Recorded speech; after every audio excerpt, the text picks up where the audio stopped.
Hello hello, j'espère que tu vas bien. On se retrouve aujourd'hui pour une nouvelle vidéo et comme tu as dû le voir dans le titre, c'est encore une chronique. Cette fois-ci c'est un duo de chroniques parce que j'avais envie de te parler de deux dernières new romances que j'ai lues et je me suis dit pour changer un peu des posts Insta, j'ai envie de faire une vidéo pour te parler de ces deux romans. Du coup on va se parler aujourd'hui vite fait quand même de Midnight Blue de L.J. Chen, publié chez Hugo Roman dans la collection New Romance, que j'ai reçu dernièrement et que j'ai lu du coup courant du mois de mars, non avril.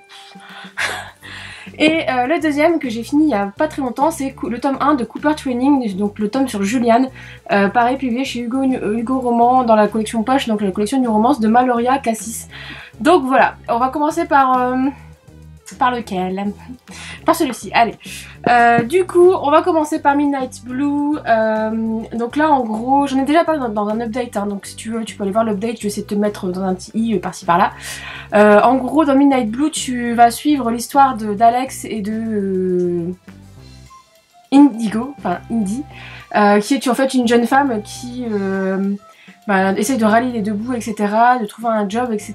Et pour finir, elle va se retrouver à accompagner Alex qui lui en fait un guitariste hyper connu, hyper célèbre, et qui a fait des dérapages, etc. Il était drogué, etc.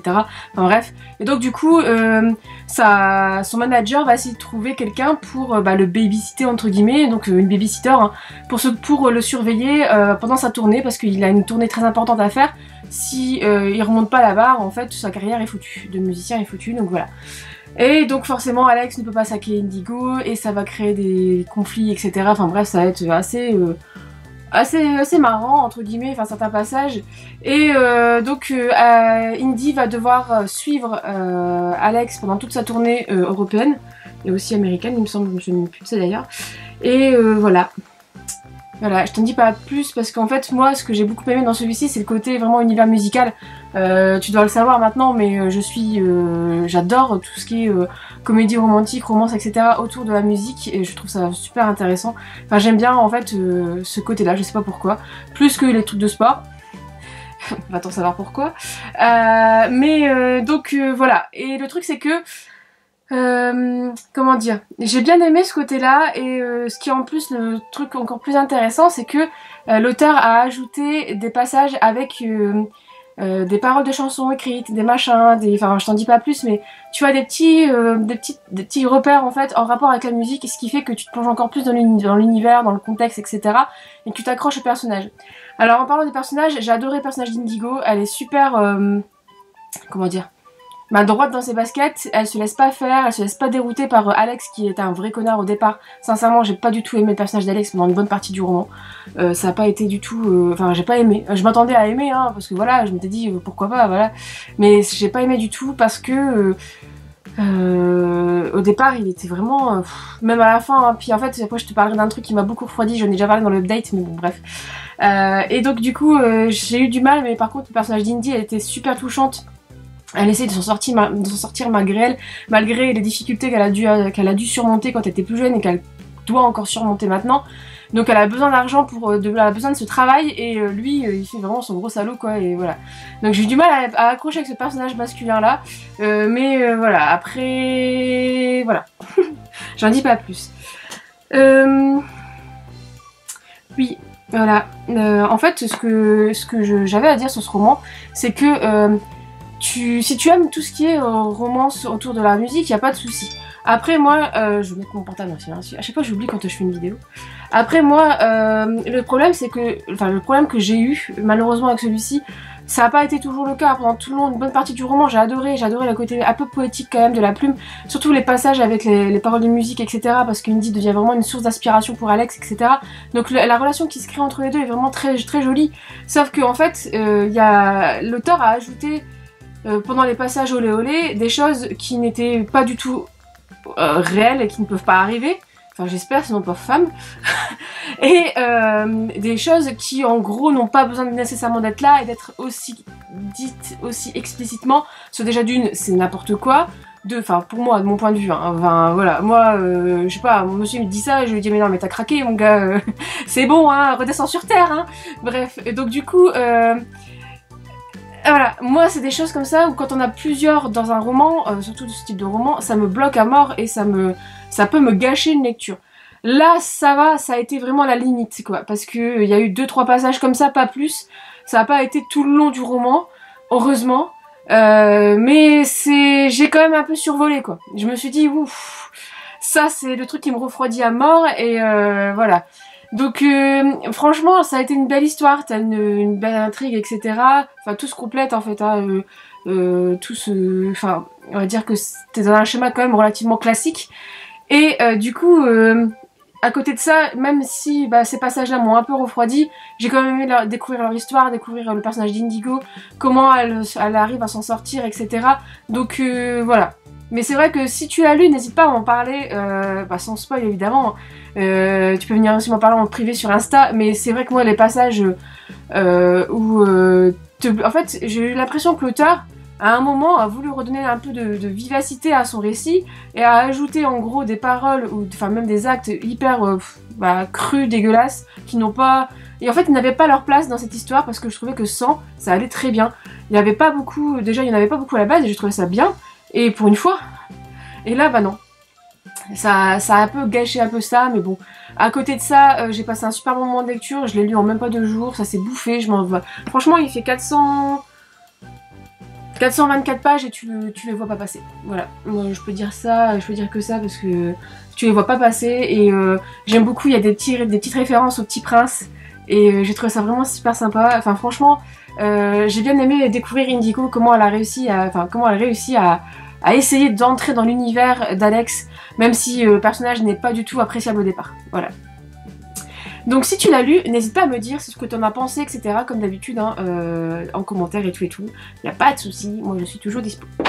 Ensuite, on va passer au second. J'ai lu du coup et terminé Cooper Training de Maloria Cassis, donc sur le tome sur Julian. Donc en fait, de ce que j'ai compris, ce petit tome 1 est déjà sorti en fait en numérique aux éditions Fictia, enfin sur la plateforme il me semble. Hein. Et donc là il a été édité en version papier. Le tome 2 de celui-ci c'est sur Calvin, donc le frère de Julian. Il sort au mois de mai, enfin début mai. Et moi je l'avais demandé parce que quand j'ai vu le résumé je me suis dit tiens ça peut être sympa parce qu'en gros c'était un peu une histoire d'amour vache entre guillemets de 2 personnes qui n'ont pas du tout les mêmes centres d'intérêt, n'ont pas du tout le même univers et qui pour finir vont essayer de travailler ensemble et ça a l'air pas mal.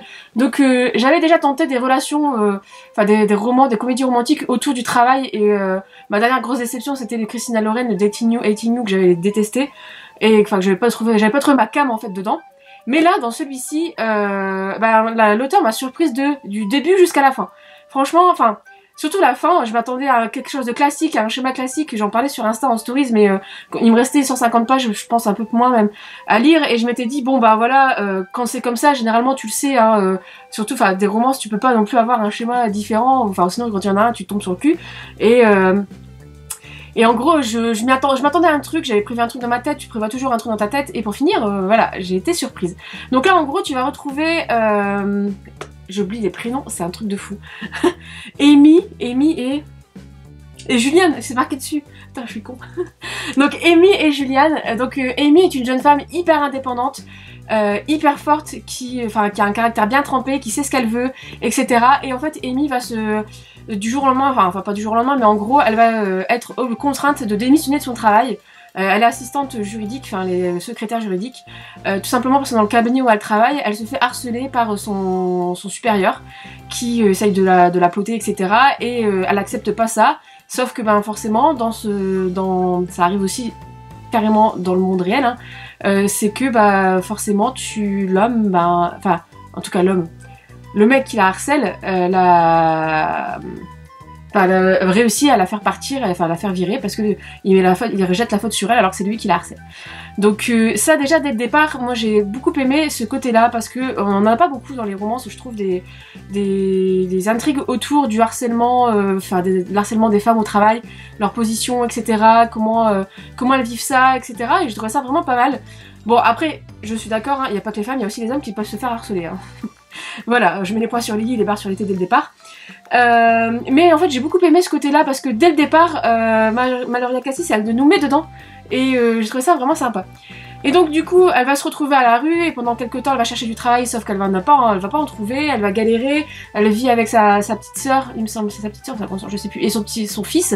Donc du coup bah c'est un peu la galère, il faut qu'elle trouve du travail et en fait un jour elle va, sa sœur va lui dire bah il y a quelqu'un qui cherche, enfin il y a une salle de sport pas loin qui cherche une secrétaire, enfin à l'accueil, donc va te présenter, etc. Elle y va, et là elle va rencontrer Julian, qui est lui le patron de la salle. Donc forcément, voilà, enfin là on part dans le cliché du mal, enfin du patron de salle de sport, hyper tatoué, hyper bodybuildé, machin. Et au départ, ça va être vraiment... le courant ne va pas passer du tout. Elle va essayer de lui montrer, parce qu'elle veut absolument ce job, parce qu'elle en a vraiment besoin, et voilà.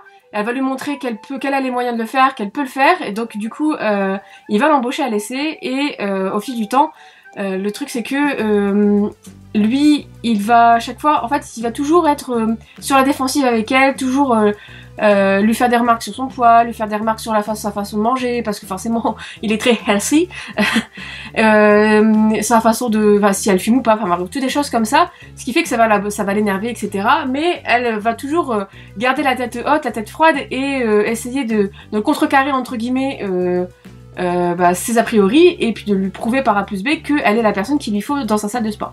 Donc ça j'ai beaucoup aimé en fait le personnage d'Amy, rien que pour ça, parce que c'est vraiment un personnage hyper fort, enfin moi j'aime beaucoup les femmes comme ça, les héroïnes comme ça, donc du coup voilà.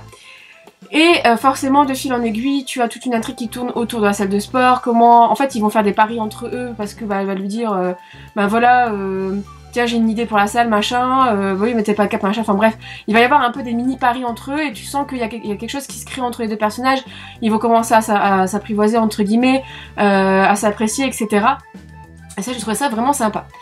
Et en fait c'est là où arrivé aux 150 avant les 150 dernières pages je m'étais dit pardon que l'histoire allait finir un peu comme d'habitude entre guillemets, et c'est là où l'auteur m'a vraiment surprise parce que du coup il y a des choses que tu avais pas forcément pensé au départ, ouais. Enfin, en gros, tu rencontres certains personnages au départ, enfin, voilà, j'en dis pas plus. Mais elle arrive quand même à les exploiter et à les remettre dans son roman pour la fin, et pour faire une fin qui est complètement différente, entre guillemets. Enfin, la finalité est la même, mais le déroulement de cette fin est différent de ce qu'on peut voir d'habitude. Et j'ai trouvé ça vraiment pas mal. Parce que je m'attendais pas à ça, moi j'étais surprise en fait de pas tomber sur un schéma classique. Et c'est là où ça a fait toute la différence. En plus de ça, le côté que j'ai beaucoup aimé dans ce roman, c'est que tu t'attaches aussi aux personnages secondaires. Tu as Amy, tu as Julian, ok. Mais tu as aussi du coup les frères de Julian, donc Calvin qui sera le tome enfin ça sera sur lui le tome 2. Tu as Erin, la sœur d'Amy, tu as Harry, un autre frère de Julian, tu as Vanessa et sa copine, enfin tu as toute une sphère entre guillemets, une petite bulle de personnes joyeuses qui essayent qui s'entraident, etc. Côté amical, côté famille, etc. Et moi j'adore ça. Enfin j'aime beaucoup ce côté-là dans ces comédies-là. Donc du coup là j'ai vraiment été bien happée dedans. Donc voilà. Le seul petit truc qui m'a manqué au départ, parce qu'il faut bien que ce soit pas parfait, forcément, pas tout le temps, mais le seul petit truc qui m'a manqué au départ, après j'ai réussi à m'y faire, c'est le point de vue négatif, non, le point de vue masculin. C'est vrai que en fait tu suis tout le roman du point de vue interne de Amy, et elle décrit très bien les choses à faire avec Julian, etc. Mais il me manquait en fait les pensées de Julian, parce qu'il y avait l'air quand même d'y avoir matière. Après, je me dis que c'est peut-être un choix totalement pris par l'auteur, et que c'était normal parce que peut-être qu'elle voulait pas alourdir son récit, et puis compliquer peut-être les choses avec un personnage qui est un peu... Parce que Julian, c'est quand même un personnage qui a un côté, je trouve, un peu sombre et un peu... comment dire, il est un peu déçu de certaines choses, donc du coup voilà, il n'y a pas je sais pas comment expliquer ça, mais il y avait des choses peut-être à faire autour de lui, mais le roman aurait été plus long et peut-être qu'on se serait lassé. Et là d'un côté au final il m'a pu manquer, voilà. Au départ ça me manquait, je m'étais dit tiens c'est bien, j'aurais bien aimé avoir le point de vue de Julian, parce que j'aurais bien aimé voir ce qu'il pensait d'elle vraiment, plutôt que de lui balancer toutes ces assinités qui lui sortent au départ. Mais pour finir, ça a été quand même une très bonne lecture. Et voilà, donc n'hésite pas à me dire si tu l'as lu. Franchement, en plus, il est sorti en poche, donc à 7,60 €. Franchement, pour une petite lecture de l'été, moi je trouve ça vraiment parfait. J'ai bien aimé, en fait, il y a des passages qui m'ont fait sourire, etc. T'as des petites, comment dire, des petits... Oh, j'arrive plus à trouver mon mot. Enfin, tu as des rapports avec certaines choses dans la vie courante, etc. Moi, j'aime beaucoup quand t'as ça, donc franchement, voilà. Donc n'hésite pas à me dire si tu l'as aimé, et puis bah voilà. Du coup, bah, j'espère que cette vidéo t'a plu, que tu as du coup découvert ces deux romans ou pas. Si tu les as lus, n'hésite pas à me dire si tu les as lus, si tu les as aimés, comme d'hab. Et puis bah, si tu as aimé cette vidéo, comme d'habitude, mettre un petit pouce bleu, et puis bah peut-être pas aussi t'abonner à la chaîne si t'es pas encore abonné. Et puis bah on se dit à bientôt pour une prochaine vidéo.